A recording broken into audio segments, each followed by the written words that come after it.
This presentation is about the potential consequences of using the VHF radio unwisely. As can be seen in this extract from Farwell's rules, there is no universal correct use of VHF. This presentation focuses on the approach taken by the English authorities, which has also been adopted by many other flag states, including Singapore, where I work. The UK authorities first issued a warning about VHF in 1978 in what was then an M notice, M485.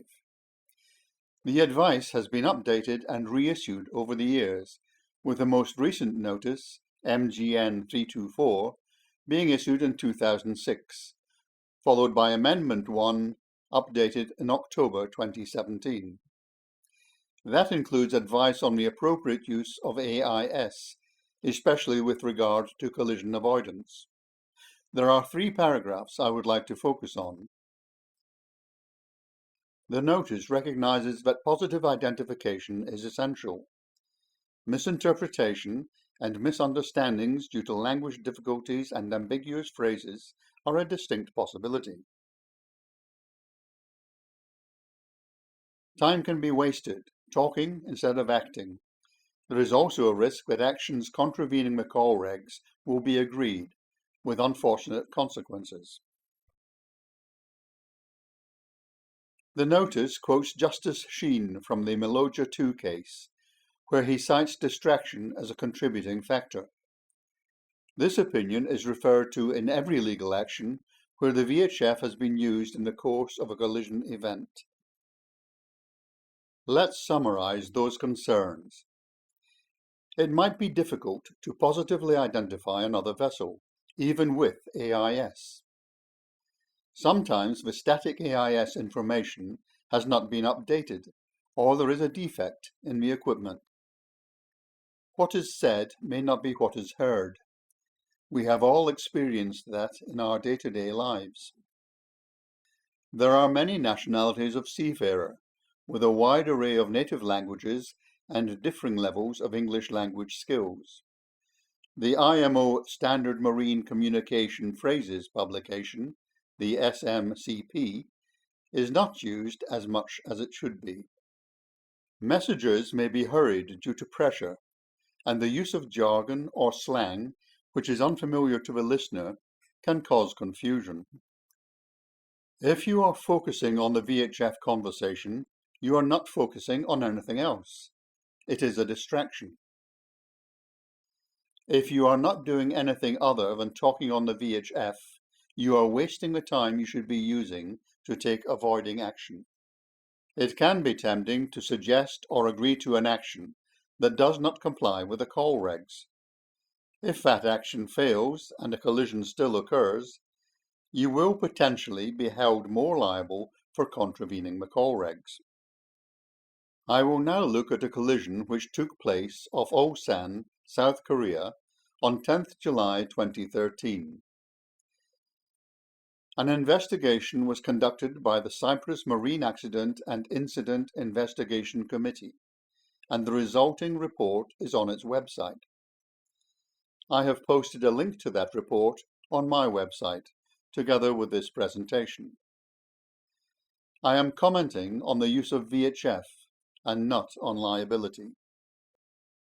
The Panamax Blessing is a modern Panamax bulk carrier of 225 meters length overall.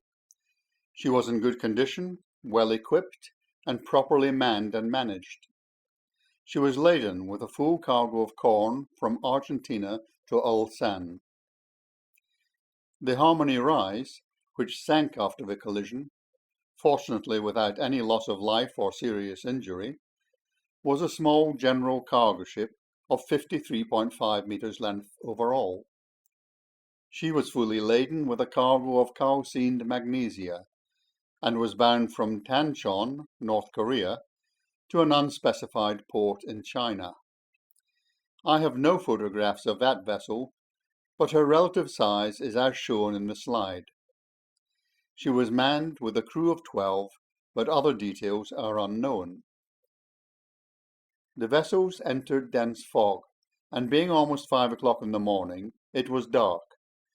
Visibility extended only to number 7 hatch on the Panamax Blessing. Rule 19 applied.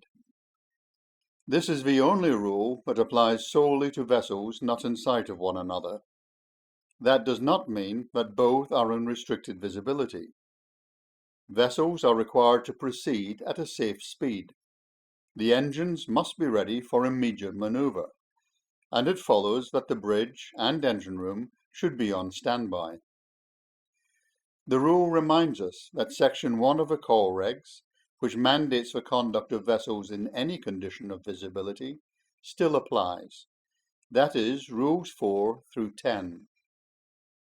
The 4 rules from that section most applicable to the event being discussed are Rule 5, which requires a good lookout and which may indicate a requirement for additional support on the bridge. In this case, it was apparent that both vessels were aware of other vessels in the vicinity, so the lookout was adequate. Rule 6, which advises on safe speed requirements, and are reinforced in Rule 19. The Cyprus authorities considered the speeds were safe in the circumstances. Rule 7, which discusses how to assess a risk of collision, and Rule 8, which describes the actions to take to avoid collision. There is some overlap between Rule 8 and Rule 19, to which I will now return. The rule mentions by radar alone. This rule was issued before the advent of AIS, and nowadays it is likely that other vessels will be detected by AIS before they appear on the radar screen. However, the meaning of a rule is another vessel that is detected but not seen visually. The rule then requires that the observer assesses whether a close quarter situation is developing and/or risk of collision exists. This is the only rule where both close quarters and risk of collision appear together in the same paragraph. Although risk of collision appears in several other rules, close quarters only appears elsewhere in Rule 8c, but nowhere else do they appear together. I think Rule 19 is saying, be especially careful. It then goes on to say that avoiding action shall be taken in ample time, echoing Rule 8a. But what is ample time? For thoughts on that, I refer to the book Collisions at Sea, Volume 1, by Mr. Harry Hurst of the international law firm Ince. For full disclosure, although I had nothing to do with that volume, I made a small contribution to the forthcoming Volume 2, which looks at specific cases.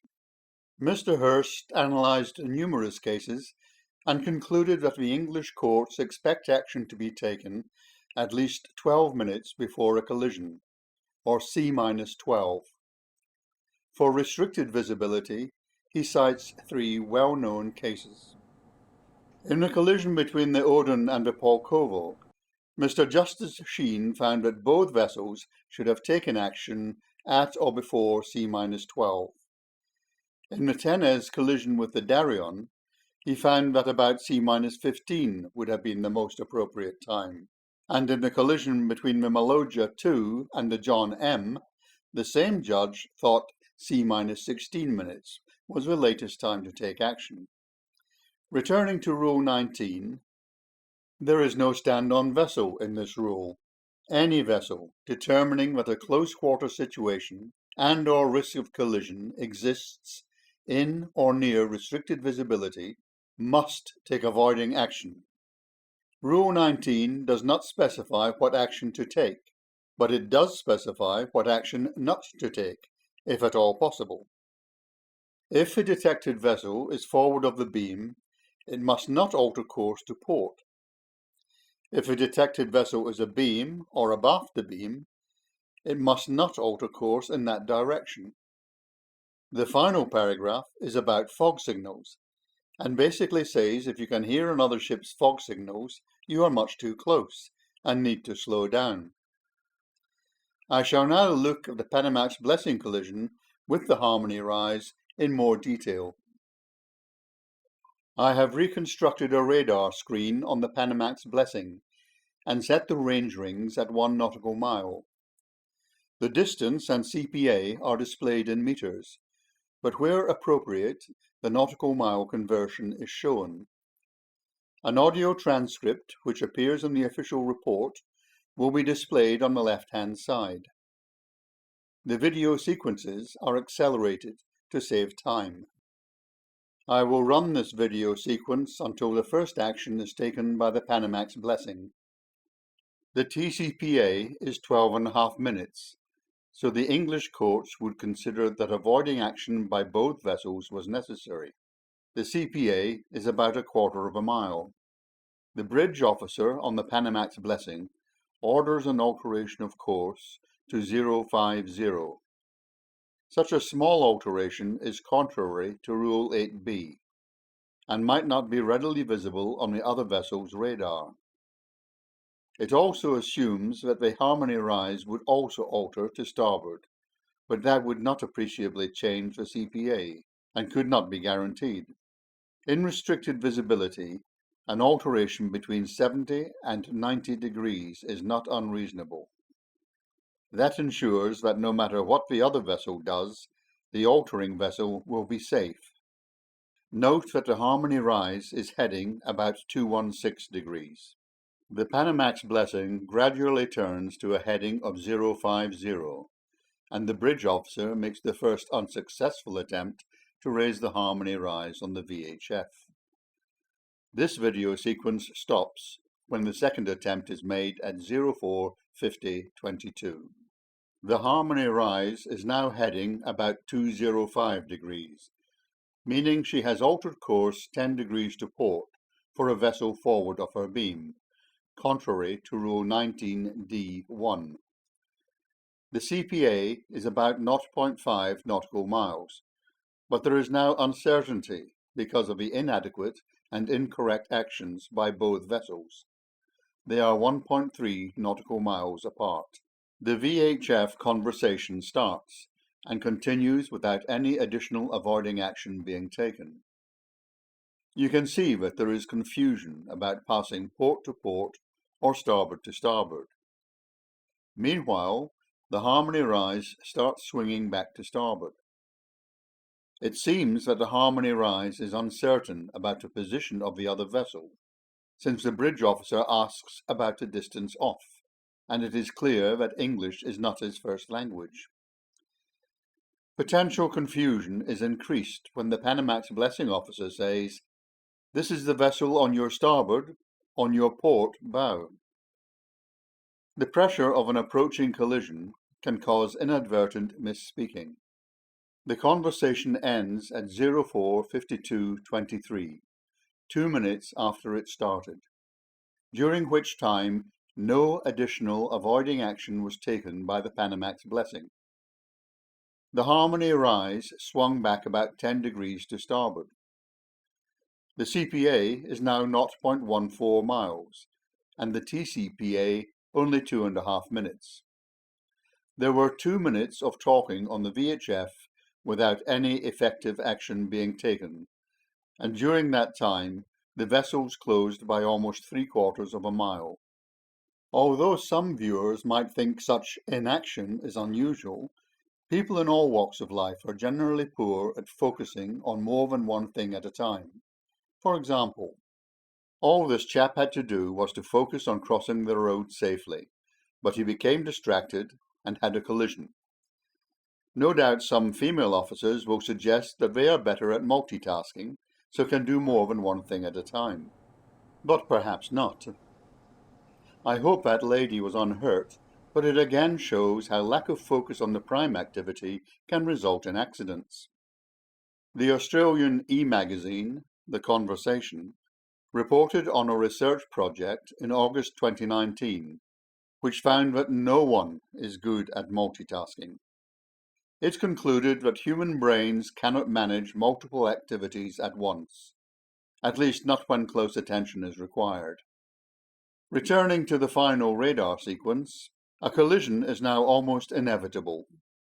Although the Panamax Blessing alters course to starboard, it is too little, too late, and at the same time the Harmony Rise turns to port. She sinks quite quickly after the collision, but all the crew make it safely to a life raft and are rescued by the South Korean Coast Guard. Let's return to the summary of concerns we listed earlier. Was positive identification difficult? Yes. Harmony Rise was not sure which vessel was calling her. There was misinterpretation about whether an alteration to port or a port-to-port passing was required. Part of the difficulty was a poor command of English on one of the vessels and limited use of the SMCP. Messages were imprecise.